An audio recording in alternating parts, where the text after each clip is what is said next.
Hello, it's Lorinda Wisenhunt, the Counseling Interventions Office in Tennessee. This morning I just wanted to share with you a thought about grooming, and this is to address the needs of sexual grooming, to educate you a little bit so you can be prepared as a parent, a friend, a family member, of signs to look for. This is a common thing that we're hearing about, and I just wanted to give you some information on the stages of sexual grooming so you can be really attentive to what's going on to your children and grandchildren. So, the first thing about sexual grooming is that the perpetrator is always going to look for a target. Oftentimes, they will try to prey on children with really low self confidence. They seem to be aware of children who parents are not as involved as other children, so they know what they're looking for when they're targeting a young person to sexually groom. So that's something to be aware of.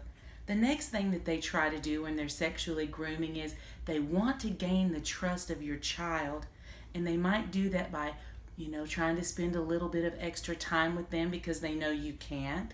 They might buy them items that they need that you've denied them from. So it might be something electronic, it might be jewelry, some sort of pair of shoes or clothing that they want. So they start out, gaining their trust by buying them things that they need. And I'm wanting to share this with you because oftentimes, when we think of perpetrators, we think of dark, scary strangers. And the truth is, that simply isn't so anymore. We have to be aware of family members and close friends who are grooming our children to sexually take advantage of them. So be aware of that. So the gifts are oftentimes filling a need that the child has, and what a great way that they use to deceive and to gain their trust. The next stage that they look for is opportunities to isolate your children. So maybe they might say, we're going to go get some ice cream today. So they're going to look for opportunities where they can be alone and you can't be with them. Again, that's high alert if you're letting your children go off with family members and they come back and they're happy and they're joyful. Sometimes these things occur when your child is being groomed for sexual perpetration.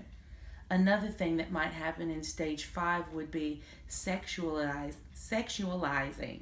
And what I mean by that term is that they might start to do things and persuade your child that this is just kind of normal. It's normal that we're going to go swimming without our swimming suits. And that's part of the grooming process. They sort of normalize the activities that they're doing, maybe exposing themselves to that and say, oh, this is what we do when we love each other.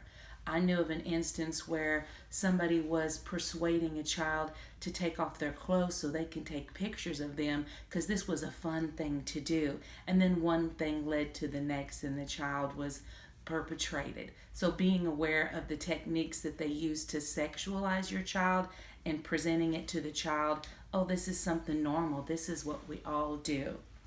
And the next thing to be aware of is if your child has fallen prey to a grooming situation, one of the last things that they try to do is they want to have control over your child.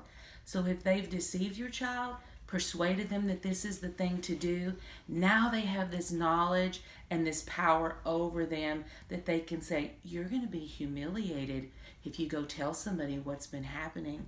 And they'll try to control them with things that have happened in their relationship already that maybe your child knew wasn't right. But remember, the adolescent brain is just not even fully developed to make those kinds of good choices, to be on high alert.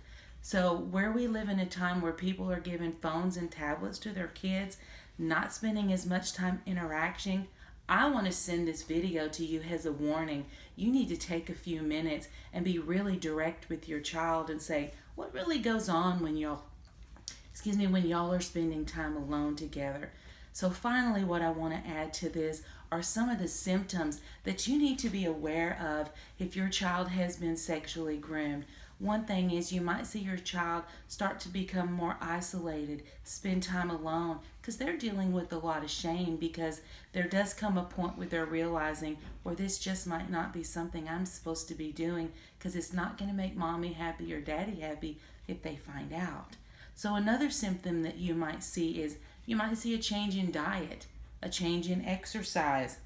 You might even see your child going so far as to having suicidal tendencies. You can even engage in sexual grooming over the internet. This is something that occurs really common from young people between the ages of 13 to 17 when they're spending more and more time online. We have to be smart about sexual grooming and the tactics and strategies that these individuals are using to damage our children, to harm our children. We have to be smart and not be afraid to ask questions. If your child begins experiencing nightmares, that's a symptom or a warning sign of a child that could have been sexually groomed. So please be vigilant, be active, be involved, and ask a lot of questions. If you're letting your child go off with a family member for a weekend, in-laws, step-parents, ask a lot of questions when they come back. Don't hesitate, because if you don't do it, nobody else is going to do it. So you can go online, and there's all different kinds of websites where you can find more about sexually grooming. So from Counseling Interventions, this is Lorinda Wisenhunt, and it's time for us to be smart parents.